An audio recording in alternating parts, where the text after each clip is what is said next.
3 tips that you can use as a beginner to get some better videos with your iPhone. Let's get started. Just a very quick thing before we hop into the 3 tips. In case you're not subscribed to the channel yet, make sure to do so. Apparently almost 90% of all people watching these videos are not subscribed, and it's helping the algorithm and it's helping the channel. So thank you very much. But now let's get started. And what's up everybody? In case you're new here, my name is Julian. I'm the creator of Smartphone Filmmaking Pro, and I'm super excited to have you.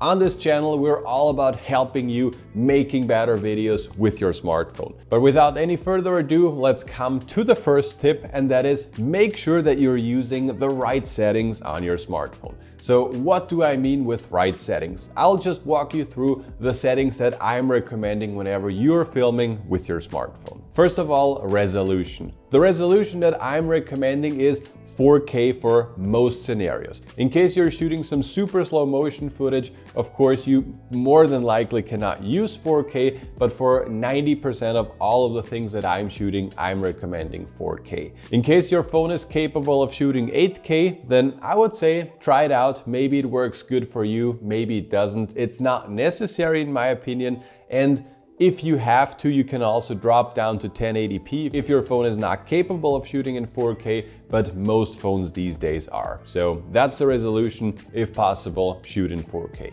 The next setting is frame rate. And when it comes to frame rates, it depends on what you're shooting, because actually it does make a big difference if you're shooting a talking head, for example, like I'm doing right now, or if you're shooting, I don't know, your kids running on the beach, for example, or whatever it might be. So let's break it down. Like I said before, when it comes to shooting people talking heads in general, I would recommend that you shoot in 24 frames per second, as this is what they're using to shoot cinema movies in, and this creates the most cinematic look. Whenever you're shooting B-roll shots, so these are shots where nobody's talking, that you can cut in between your talking head, for example. I always like to shoot those videos at 60 frames per second. For me, this is whenever I'm filming my friends or my family, or some sporting events, or when people are having fun, or whatever it might be, or kids running on the beach. These are the type of scenarios where I like to shoot at 60 frames per second.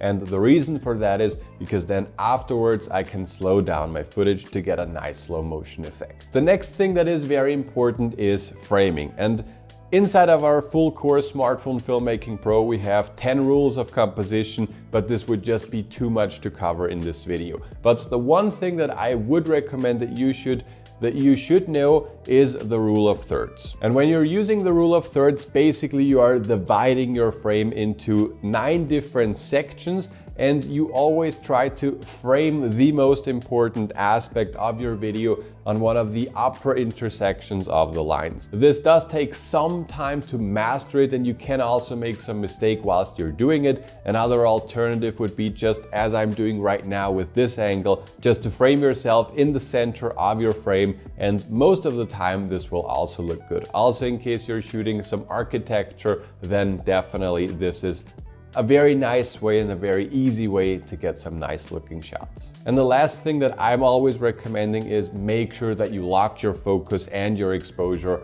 whenever you're filming with your smartphone. There is nothing more unprofessional than having a constant change of exposure and frame rate and focus. That's nothing that you would see in professional shot videos, so make sure that you lock your focus and the exposure just by long pressing on the screen. But these are all the things that I have to say about settings for now. The second tip that I have for you is invest into some good audio gear. This is something that is very often overlooked by beginners. They always invest into the best camera possible or the best smartphone possible, and some add-on lenses and cages and gimbals and so on. But they do not invest a penny into having a good audio setup. And that is very important. Audio is half of the viewing experience. This is what the internal audio of the iPhone 13 Pro sounds like. And I'm in a pretty busy environment. And this is what the audio sounds like with the Rode Video NTG. As you can hear, it's just much more focused on my voice, and you can hear me much more clearly. So in case you want to capture some audio, make sure that you get yourself a proper microphone. One of the best microphones that I love to use with my smartphone is the Rode Video NTG. This is awesome because first of all, it sounds amazingly well, as you have heard in the clip before. It turns on automatically when you connect it to your iPhone and you do not need any adapter at all. Just plug it in, it recognizes it automatically and you can start using it right away. This is definitely one of my absolute favorite microphones to use, as I can also use it on my professional cameras. So this is absolutely highly recommended, and I will link it definitely down below. And the last tip that I have for you that you can use right away to get some better videos with your smartphone is master some easy movements that you can use with your smartphone. On the channel and also in our course Smartphone Filmmaking Pro, we talk a lot about shooting with gimbals, and trust me guys, I love shooting with gimbals, and the kind of shots that you can get with this is just absolutely next level, and we cannot replace this with some handheld movements. That's just not possible. But knowing a few easy techniques and a few easy movements that you can use with your smartphone, just hand holding it, is just a complete game changer. And the one movement that I would like to give you on the way is called the parallax shot. And you could, for example, frame a friend of yours in the center of the frame, and then you start moving into one direction and you pan the camera into the opposite direction. This creates a very nice orbit effect, as where the background is sort of moving in the opposite direction and the subject always stays in the same position of the shot. And this movement for me personally is my absolute favorite movement, and I'm always and constantly also using this movement for my professional paid gigs with my pro cameras. And yeah, this is just super easy, and the good thing is you can basically use this for every scenario. It's not like you can only use this technique for people or only for, I don't know, subjects laying on a table. No, you can use this for absolutely everything.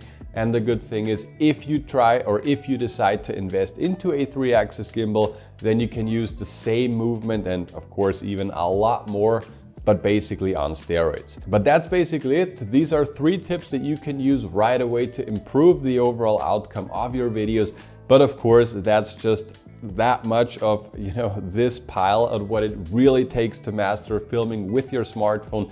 So in case that's interesting to you, in case you truly want to bring your videos to the next level, you can check out the first link below, that like button. That will bring you to our totally free webinar where I will share the top 5 secrets that it takes to master filming with your smartphone. We've had over 200,000 people go through this webinar and it has a 4.9 star rating. So in case you got a few minutes left, then definitely make sure to sign up and you can basically watch it at any time. So thank you guys so much for watching, and in case you have not seen the comparison of the Science Smooth 5S to the DJI OM6, then watch this video over there.